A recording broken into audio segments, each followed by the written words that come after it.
চাচা, নবীজের আপন চাচা 10 জন। আর এই আবু জাহেল শয়তান না, মূর্খের পিতা। এই শয়তান ছিল নবীজির চাচাতো চাচা, চাচাতো চাচা। এই শয়তান নবীকে সবচেয়ে বেশি কষ্ট দিতে, ঠিক কিনা? এই ইবলিস শয়তান নবীকে বেশি কষ্ট দিতে। আল্লাহ রাব্বুল আলামিন কোরআনের কমারে 1 নম্বর আয়াতে বলেন, ইকতারাবাতিস সাআতু ওয়ানশাক্কাল কমার। কিয়ামত এসেছে নিকটে, চাঁদ দুটিকৃত হয়েছে। বলেন সুবহানাল্লাহ। আসমানে চাঁদ ছিল, কি ছিল? চাঁদ কোথায় থাকে?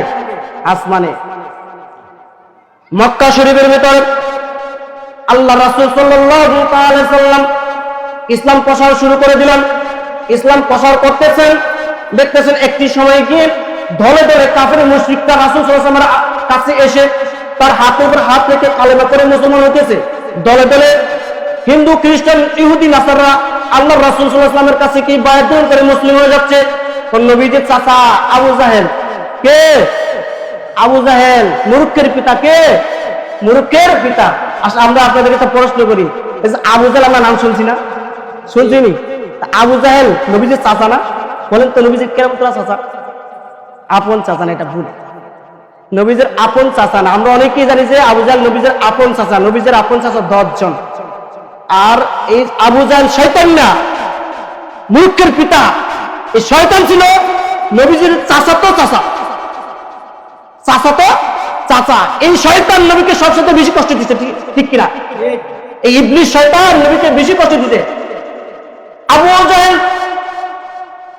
দেখলেন যে তার চাচা বাকি যার নবী মুহাম্মদুর রাসূলুল্লাহ সাল্লাল্লাহু তাআলা আলাইহি সাল্লাম যেমনি ভাবে কালেমার দাওয়াত দিতেছেন, দলে দলে দলে দলে কাফির মুশরিকরা নবীর দরবারে এসে বায়াত গ্রহণ করে মুসলিম হয়ে যাচ্ছে। বলেন সুবহানাল্লাহ। তখন ওই আবু জাহেল মাথার ভিতরে একটা চক্রান্ত হলো যে, ও নবী, তুমি যদি সত্য নবী হয়ে থাকো, সত্য পয়গম্বর হয়ে থাকো, তাহলে আমাকে একটা কথা মানতে হবে।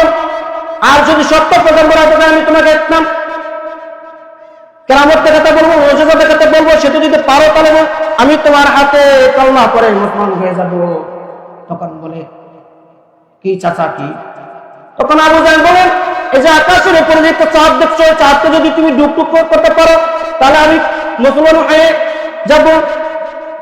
টাইম দিলেন, অমুক দিন অমুক পাহাড়ের উপর আসবা। আমার নবীর সাথে ছিলেন আবু বকর সিদ্দিক রাদিয়াল্লাহু তাআলা, হযরত ওমর ফারুক রাদিয়াল্লাহু তাআলা, আনসার সাহাবীগণ ছিলেন।